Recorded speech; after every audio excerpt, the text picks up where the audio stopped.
Vamos a leer un verso que se encuentra en el Evangelio según San Marcos. Evangelio según San Marcos, capítulo 4. Evangelio según San Marcos, capítulo 4. Vamos a leer el verso número 40. 4:40. Marcos capítulo 4, verso 40. Amén. Si hay alguien a su lado que no puede vivir, que nos está visitando, pues gracias, porque todos los que ya están bautizados debemos traer Biblia. Dice así, es muy corto este verso, dice: y les digo, ¿por qué estáis así amedrentados? ¿Cómo no tenéis fe? Oramos a Dios. Señor Jesús, hay dos preguntas, o al menos hay dos partes de este verso que están encerradas por medio de interrogantes. Jesús pregunta: ¿por qué estáis amedrentados? Pero luego le dice: ¿cómo no tenéis fe? Y quiero centrarme en esta última parte. Quiero hablar acerca del cristiano.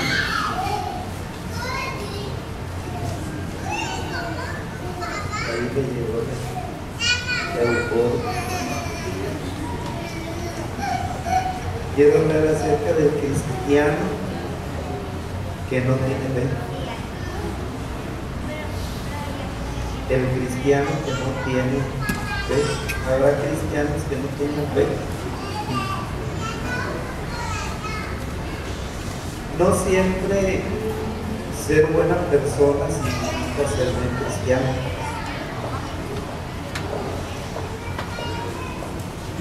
No siempre ser buena persona significa ser buen cristiano.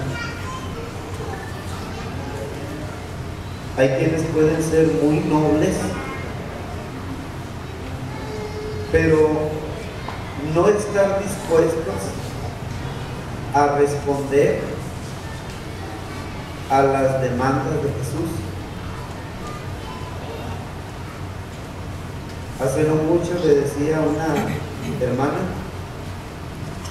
¿en qué ministerio estás? Y me decía: ni me lo nombra.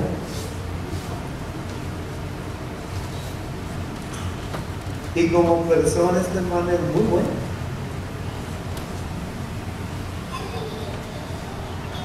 Ni tampoco no siempre estar en la iglesia quiere decir que somos cristianos de mucha fe. Es más, la Biblia nos habla de hombres que estuvieron cerca de Jesús, que incluso lo acompañaron, presenciaron sus milagros, pero cuando se puso a prueba su fe, lo único que reflejaron fue un punto de dudas. A uno de ellos le decían los demás: Tomás, el Señor resucitó. Y él decía aferrado: no lo voy a creer. Necesito verlo para poder creer. Y él anduvo con Jesús, caminó con Jesús, estuvo entre los que escucharon las enseñanzas de Jesús. Por eso tenemos que ir revisando nuestra situación en relación a la fe. Y la Biblia describe la fe de la siguiente manera: Porque el escritor de la carta a los Hebreos, en el capítulo 11, en el primer verso, en esta versión del lenguaje sencillo, dice: confiar en Dios es estar totalmente seguro de que uno va a recibir lo que espera. Es estar convencido de que algo existe aun cuando no podamos ver. Entonces la fe exige que la condición interna de la persona sea de lo mejor. Si en el corazón del hombre, o si el corazón del hombre, el alma del hombre, no se encuentra en esa condición que Jesús o que el Señor demanda, entonces la fe empieza a diluirse. Pero también exige que la actitud externa responda a las demandas que el Señor nos plantea en su palabra. Porque la fe exige dos acciones. Por un lado, exige que el que dice que tiene fe se atreva a hacer las cosas que se le manda. Pero por otro lado, también Dios debe de intervenir o interviene generando aquello que es extraordinario y que el hombre no puede generar, que el hombre no puede hacer. Por eso, sin fe nadie puede llevar un cristianismo efectivo. Pablo mismo decía que el Evangelio, porque en el Evangelio la justicia de Dios se revela por fe y para fe. Y como está escrito, mas el justo por la fe vivirá.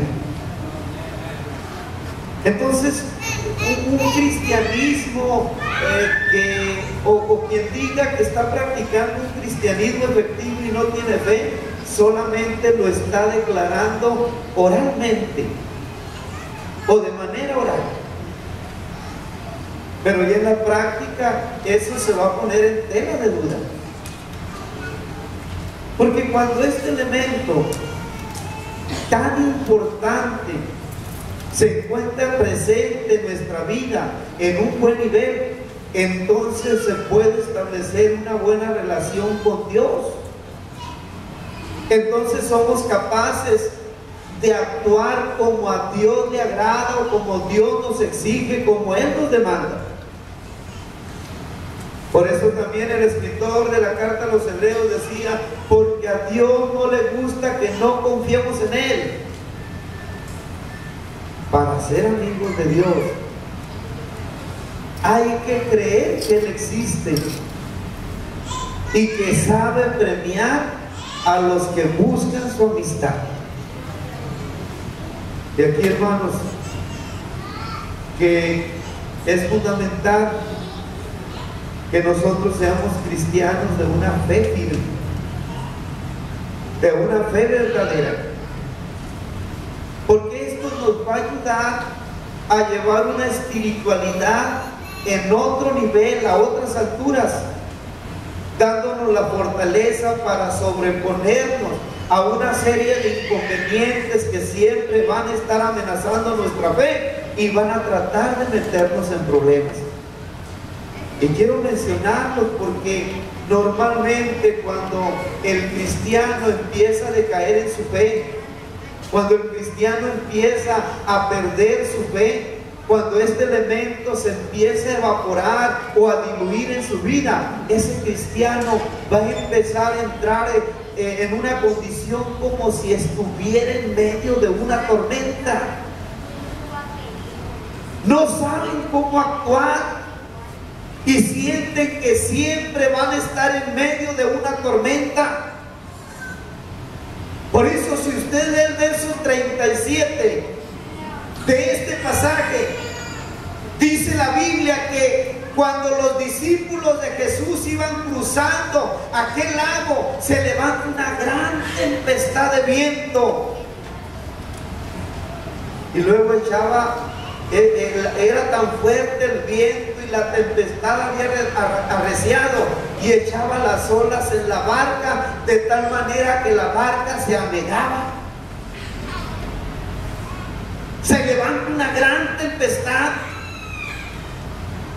Los discípulos sentían, o estos hombres sentían, que estaban en medio de la tormenta. No sabían, ni siquiera tenían capacidad para poder reaccionar de manera adecuada, de manera correcta. Y parece que esto se repite, porque cuando un cristiano empieza a perder su fe, entonces también empieza a sentirse en medio de una tempestad, en medio de un huracán, en medio de situaciones que empiezan a golpear contra su vida, y de repente siente que se ahoga, y llega el momento en el cual hasta desea ya no seguir más como cristiano. Hay personas o cristianos que por más que se les dice tenga confianza en Dios, no pueden tener esa confianza. No pueden hacer que eso se genere en su vida. No saben cómo actuar en medio de la tormenta. Estos hombres estaban desconcertados. Miraban que las olas se levantaban y venían sobre la barca. Sentían que el agua se estaba metiendo y que estaba llenando la barca. Estaban todos asustados, desconfiando y pensando que de un momento a otro se iba a generar el momento fatal. Por eso, hermanos, qué importante es que nuestra fe esté en el mejor de los niveles. Que no descuidemos nuestra fe. Pero fíjense, hermano, qué tremendo.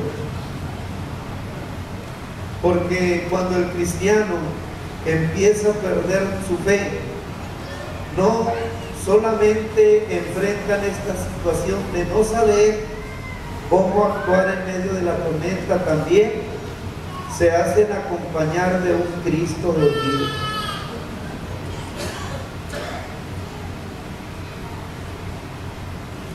El verso 38 dice que Jesús estaba en la barca, pero estaba en la popa, es decir, en la parte de atrás, durmiendo sobre un cabezal. Y los discípulos van y lo quieren despertar. Es cierto, Jesús los acompañaba, pero estaba dormido.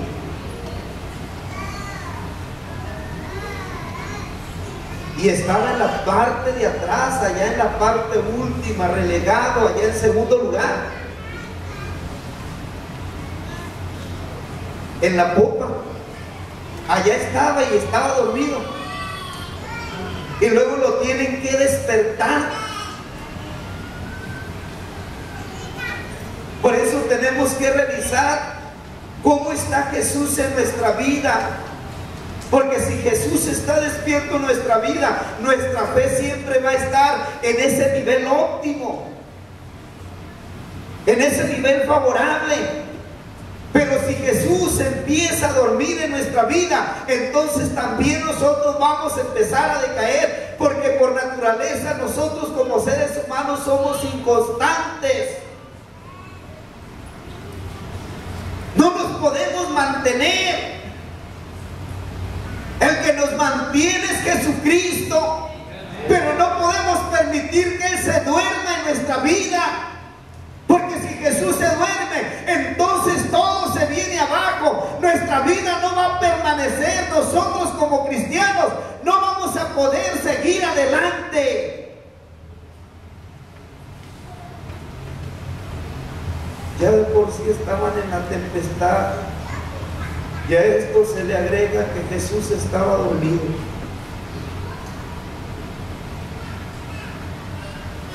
¿Cómo está Jesús en su vida, hermano?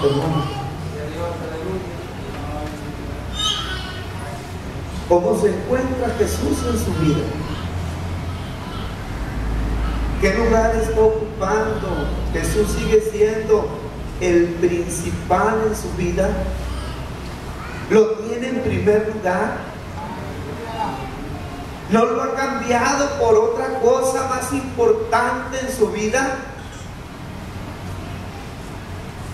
Porque a veces se puede sustituir a Jesús, y en algún momento Jesús fue todo para usted y no lo descuidaba, y todos los días usted se levantaba y hablaba con Él y oraba con Él y leía su palabra, pero al paso del tiempo se ha venido durmiendo en su vida Jesús y se ha desconectado de Él.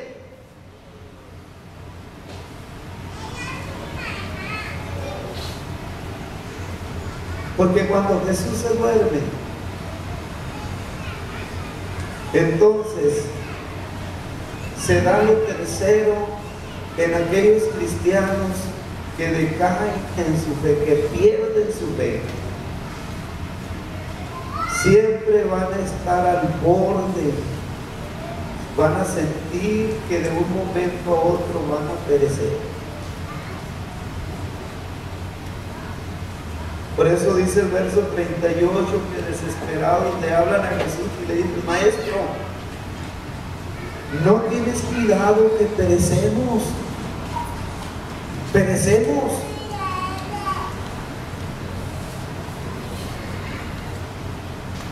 ¿Qué razón de eso cuando no se tiene confianza? Cuando la fe empieza a desaparecer.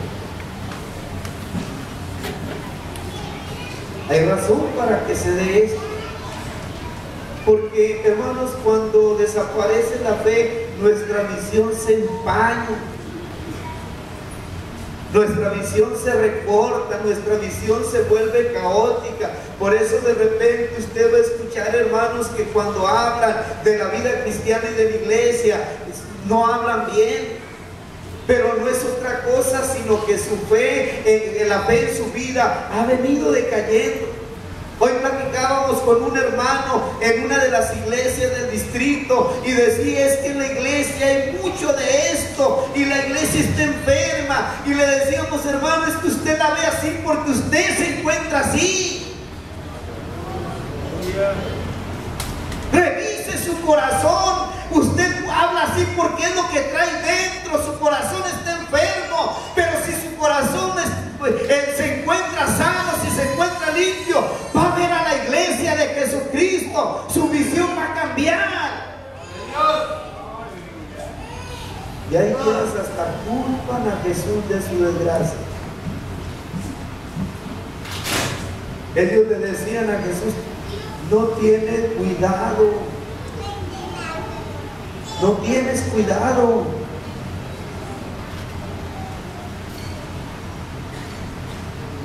A veces nos pasan las cosas y decimos: ¿por qué Dios me castiga así? Y no decimos: esto me viene porque ya me descuidé yo y me equivoqué yo. Le echamos la culpa a Jesús. Creemos que Jesús hizo aquello.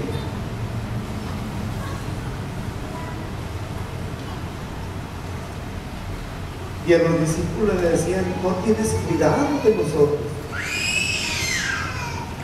estamos pereciendo. Pero cuando la fe se declina y se diluye, así vemos todas las cosas. Siempre nos sentimos que viene el momento fatal. Y lo último, hermanos, es que cuando el cristiano pierde su fe, siempre su vida va a estar dependiendo solo de lo espectacular, solo de los milagros. Dice el verso 39, el 41, y levantándose reprendió al viento. Levantándose Jesús reprendió al viento y dijo al mar: calla, enmudece. y cesó el viento y se hizo grande bonanza, y les dijo: ¿por qué estáis así amedrentados? ¿Cómo no tenéis fe? Entonces temieron con gran temor y se decían el uno al otro: ¿quién es este que aún el viento y el mar le obedece? Hay gente o hay cristianos que solo andan buscando milagros. Y si en algún lugar no hay milagros, no les trae chiste. Y ciertamente la Biblia habla de los milagros, pero no dice la Biblia que el cristiano tiene que andar buscando los milagros. La Biblia dice que los milagros van a seguir al cristiano, no el cristiano a los milagros.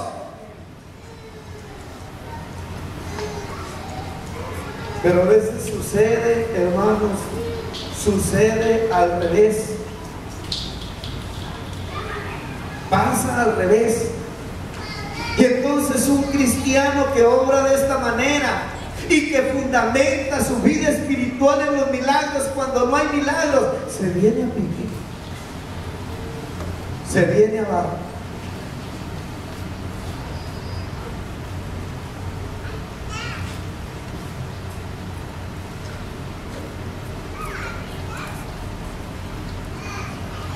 Dice la Biblia, o Jesús dijo: y estas señales seguirán a los que creen. Estas señales seguirán a los que creen. Y luego vienen los milagros que señala él. Dice: en mi nombre echarán fuera demonios, hablarán nuevas lenguas, tomarán en las manos serpientes, y si bebieren cosa mortífera no les hará daño, sobre los enfermos pondrán sus manos y sanarán. Pero dice: estas señales seguirán a los que creen. No es usted y yo los que vamos a andar siguiendo a los milagros, sino los milagros se van a generar en nuestra vida, o a través de nuestra vida Jesucristo los va a generar. Es más, esto ni siquiera ellos los creían. Cuando ven que Jesús reprende el viento, le dice a la mar: calla, enmudece, ellos se llenan de temor. Hasta decían: ¿quién es este? Aún el mar le obedece. Se sorprendieron con lo que Jesús hizo.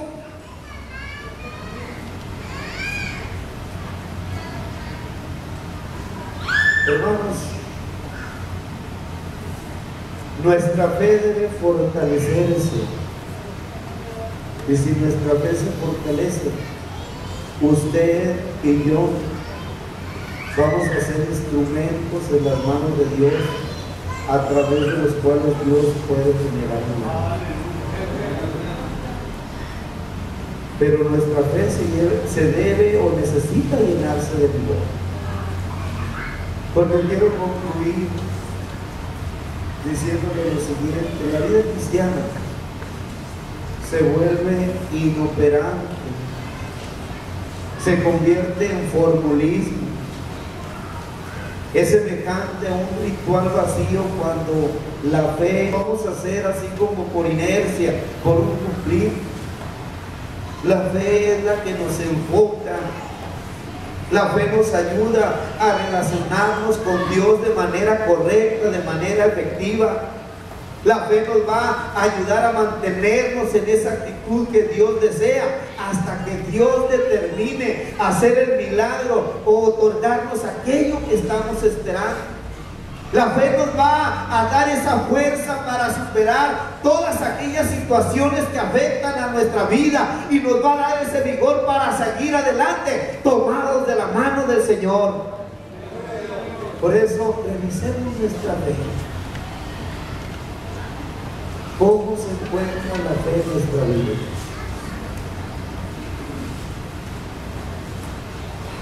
Será necesario en esta noche decirle al Señor por mucho ruego, por mucha súplica, como le dijeron sus discípulos: Señor, aumentanos la fe.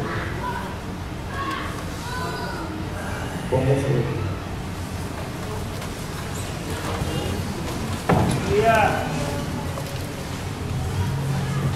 ¿Qué le parece, hermanos, si le pedimos al Señor que nos fortalezca? Si le pedimos al Señor que nos dé esa fuerza, o que le dé esa fuerza a nuestra fe, de tal manera que nuestra vida se estabilice y podamos responderle a Él. Dios no es limitado en poder. Él quiere hacer cosas grandes y maravillosas a través de nosotros, pero fortalezcamos nuestra fe. Acérquese. Que usted esté enfrentando problemas, dificultades, sepa que Dios está pendiente de usted y de mí. Si hay situaciones en su vida en las cuales por alguna razón Jesús ha empezado a dejar de ser lo primero, venga al Señor, hable con Jesús. Si en su vida, hermano, siempre está al borde del desquicio, de la desesperación, del fracaso, tenga confianza, deje que el Señor lo tome en su mano. Usted es de los que depende de las cosas espectaculares y solamente se emociona, anda buscando emociones que lo animen. Quiero decirle que Jesús es más que eso. Quiero decirle que Jesús es el que nos llena de confianza, es el que nos da seguridad, es el que hace que nuestra vida se mantenga estable y que mantengamos el paso en ese avanzar hacia aquel lugar tan hermoso que Jesús nos ha prometido. ¿Por qué no se acerca, hermano? Si usted trae alguna necesidad, venga, confíe en el Señor. Jesús, Él está aquí con nosotros. Aleluya. Vamos orando al Señor Jesucristo, que su santa presencia nos cubra, que su Espíritu Santo venga sobre nosotros. Y si siente que su fe no es ya tan fuerte, tan firme, pues dígale y suplíquele a Jesús en esta noche: Señor, auméntame la fe.